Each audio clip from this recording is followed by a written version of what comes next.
अध्याय 7 अशोक एक अनोखा सम्राट जिसने युद्ध का त्याग किया। रोशन के रुपये। जन्मदिन पर रोशन को दादाजी से कड़क नोट मिले। उसने उन्हें अपने हाथों में दबा रखा था। उसे एक नई सीढ़ी खरीदने का बहुत मन था, लेकिन साथ ही वे बिल्कुल नए कड़क नोटों को देखना और छूकर महसूस करना चाहती थी।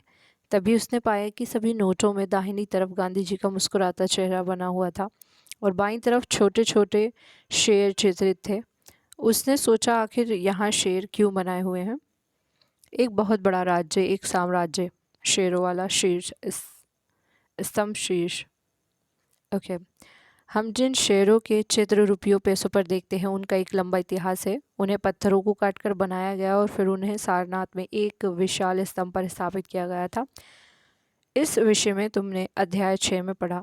इतिहास के महानतम राजाओं में से एक अशोक के निर्देश पर इसके जैसे कई स्तंभ और पत्थर पर अभिलेख उत्कीर्ण किए गए। इसके पहले कि हम ये जानें कि अभिलेख में क्या लिखा है, ये समझने की कोशिश करें कि उनके राज्य को साम्राज्य क्यों कहा जाता है। अशोक जिस राज्य पर शासन करते थे उसकी स्थापना उनके दादा चंद्रगुप्त मौर्य ने लगभग 2300 साल पहले की थी। चाणक्य या कौटिल्य नाम के एक बुद्धिमान व्यक्ति ने चंद्रगुप्त की सहायता की थी। चाणक्य के कई विचार हमें अर्थशास्त्र नाम की किताब में मिलते हैं। वंश जब एक ही परिवार के कई सदस्य एक के बाद एक राजा बनते हैं तो उन्हें एक ही वंश का कहा जाता है। मौर्य वंश में 3 महत्वपूर्ण राजा हुए, चंद्रगुप्त, उसका बेटा बिंदुसार और बिंदुसार का पुत्र अशोक। साम्राज्य में बहुत से नगर थे। मानचित्र में उन्हें काले बिंदुओं से दिखाया गया है।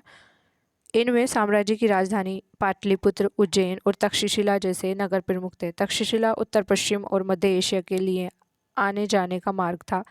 दूसरी तरफ उज्जैन उत्तरी भारत से दक्षिणी भारत जाने वाले रास्ते में पड़ता था। शायद नगरों में व्यापारी, सरकारी अधिकारी और शिल्पकार रहा करते थे। जिन जगहों पर अशोक के शिलालेख मिलते हैं उन्हें लाल बिंदु से दिखाया गया है। ये सारे इलाके साम्राज्य के भीतर थे। उन देशों के नाम बताओ जहां अशोक के अभिलेख मिले हैं। भारत के कौन से राज्य मौर्य साम्राज्य से बाहर थे? मानचित्र 5 मौर्य साम्राज्य, उस युग के प्रमुख नगर और अभिलेखों के प्राप्ति के स्थल। साम्राज्य के बहुत बड़े क्षेत्र में किसानों और पशुपालकों के गांव बसे हुए थे। मध्य भारत जैसे इलाकों में ज़्यादातर हिस्सा जंगलों से भरा हुआ था। वहां पर लोग फल फूल का संग्रहण और जानवरों का शिकार करके जीविका चलाते थे। साम्राज्य के अलग अलग इलाकों में लोग भिन्न भिन्न भाषाएं बोलते थे। वे लोग शायद अलग अलग प्रकार का भोजन करते थे और यहाँ तक कि अलग अलग किस्म की पोशाक भी पहनते थे। राज्य साम्राज्य से कैसे भिन्न है?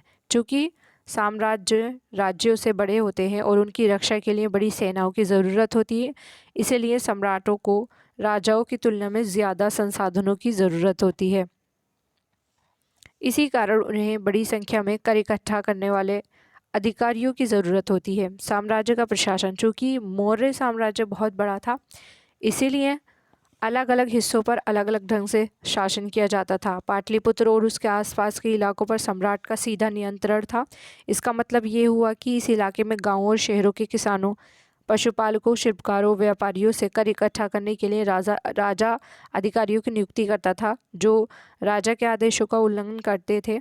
अधिकारी उनको सज़ा भी देते थे। इनमें से कई अधिकारियों को वेतन भी दिया जाता था। संदेशवाहक एक जगह से दूसरी जगह घूमते रहते थे और राजा के जासूस अधिकारियों के कार्यकलाप पर नज़र रखते थे। इन सबके ऊपर सम्राट था, जो राज परिवार एवं वरिष्ठ मंत्रियों की सहायता से सब पर नियंत्रण रखता था। मौर्य साम्राज्य के भीतर कई छोटे क्षेत्र या प्रांत थे। इन पर तक्षशिला या उज्जैन जैसी प्रांतीय राजधानियों से शासन किया जाता था। कुछ हद तक पाटलिपुत्र में इन क्षेत्रों पर नियंत्रण रखा जाता था और अक्सर राजकुमारों को वहां का राज्यपाल यानी गवर्नर बनाकर भेजा जाता था। लेकिन ऐसा लगता है कि इन जगहों पर स्थानीय परंपराओं और नियमों को ही माना जाता था। प्रादेशिक केंद्रों के बीच विस्तृत क्षेत्र थे। इनके इलाकों में मौर्य शासक सिर्फ मार्गों और नदियों पर नियंत्रण रखने की कोशिश करते थे, जो कि आवागमन के लिए महत्वपूर्ण थे। यहाँ से उन्हें जो भी संसाधन कर और भेंट के रूप में मिलते थे उसे इकट्ठा किया जाता था। उदाहरण के लिए अर्थशास्त्र में ये लिखा है कि उत्तर पश्चिमी कंबल के लिए और दक्षिण भारत सोने और कीमती पत्थरों के लिए प्रसिद्ध था।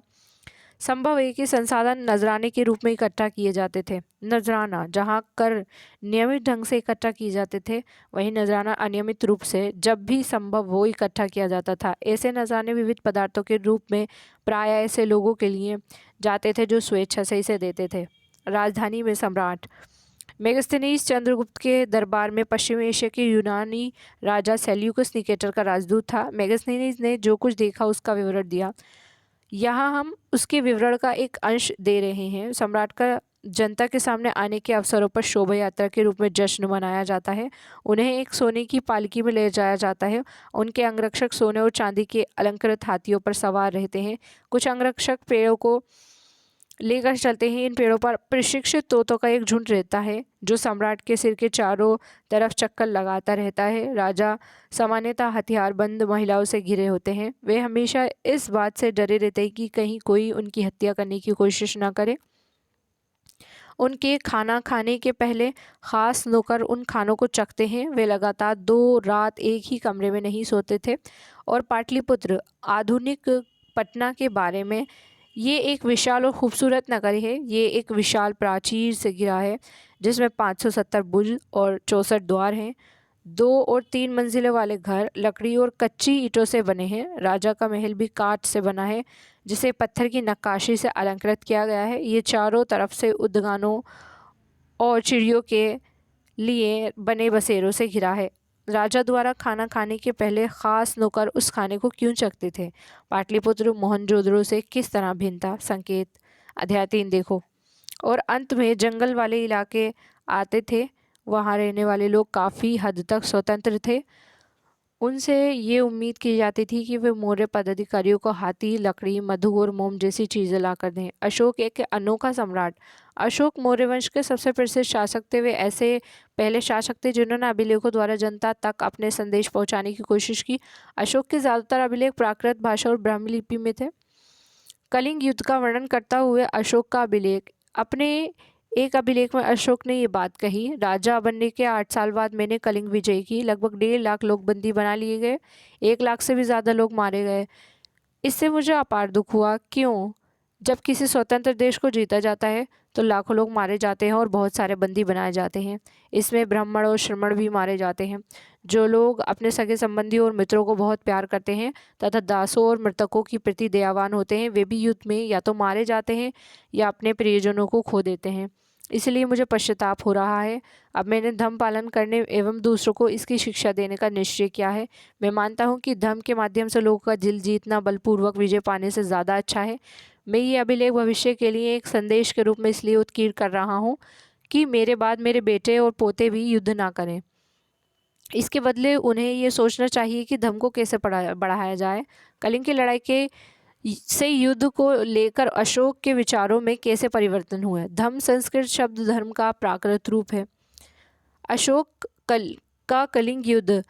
कलिंग तटवर्ती उड़ीसा का प्राचीन नाम है। मानचित्र 5 पृष्ठ 68 देखो। अशोक ने कलिंग को जीतने के लिए एक युद्ध लड़ा, लेकिन युद्ध जनित हिंसा और खून खराबा देखकर उन्हें युद्ध से वितृष्णा हो गई। उन्होंने निर्णय लिया कि वे भविष्य में कभी युद्ध नहीं करेंगे।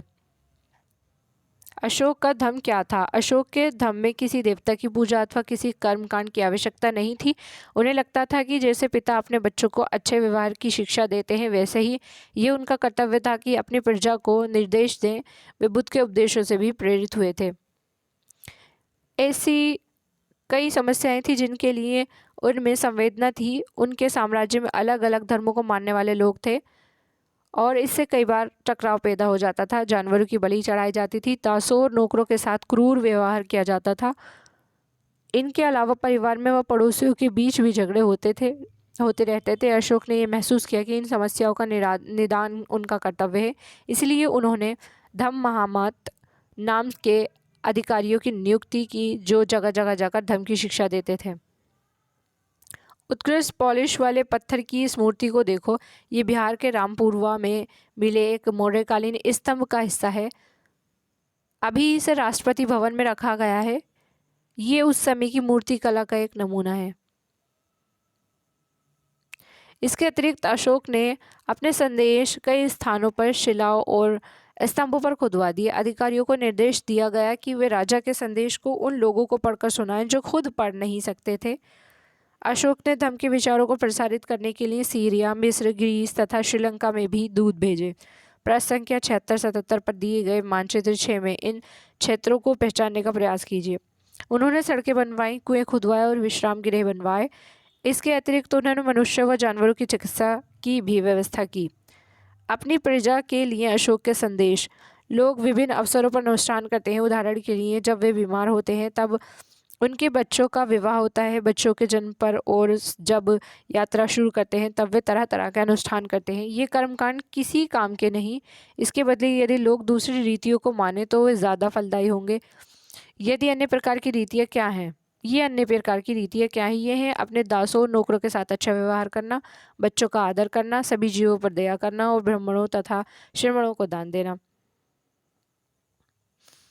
अपने धर्म की प्रशंसा या दूसरों के धर्म की निंदा करना, दोनों ही बातें गलत हैं। हर किसी को दूसरे धर्म का आदर करना चाहिए। यदि कोई अपने धर्म की बढ़ाई और दूसरे धर्म की बुराई करता है तो वह वास्तव में अपने धर्म को ज़्यादा नुकसान पहुंचा रहा है। इसीलिए हर किसी को दूसरे के धर्म के प्रमुख विश्वासों को समझने की कोशिश करते हुए उसका आदर करना चाहिए। भारत के प्रथम प्रधानमंत्री पंडित जवाहरलाल नेहरू ने लिखा है, उनके धर्मोपदेश आज भी हमसे ऐसी भाषा में बात करते हैं जिन्हें हम समझ सकते हैं और जिनसे हम बहुत कुछ सीख सकते हैं। अशोक ने धम्म विचारों को दूर दूर तक फैलाने के लिए उन बातों को बताया जो आपके अनुसार आज भी प्रासंगिक हैं। अशोक के संदेश के उन हिस्सों को बताओ जो आज भी प्रासंगिक हैं। ब्राह्मी लिपि। आधुनिक भारत की ज़्यादातर लिपियाँ पिछले सैकड़ों वर्षों में ब्राह्मी लिपि से उत्पन्न हुई हैं। यहाँ आप अ अक्षर को अलग अलग भाषाओं की लिपियों में देख सकते हैं। आरंभिक ब्राह्मी, देवनागरी हिंदी, बांग्ला, मलयालम, तमिल। अन्यत्र मौर्य साम्राज्य के उभरने से थोड़ा पहले, लगभग 2400 वर्ष पहले, चीन में सम्राटों ने चीन की दीवार का निर्माण शुरू किया। इसे बनाने का उद्देश्य उत्तरी सीमा की पशुपालक लोगों से रक्षा करना था। अगले 2000 वर्षों तक इस दीवार का निर्माण कार्य चलता रहा क्योंकि साम्राज्य की सीमाएं बदलती नहीं। ये दीवार लगभग 6400 किलोमीटर लंबी है तथा पत्थर और ईंट से बनी है। इसकी ऊपरी सतह सड़क जैसी चौड़ी है। इस दीवार को बनाने के लिए हजारों लोगों को काम करना पड़ा।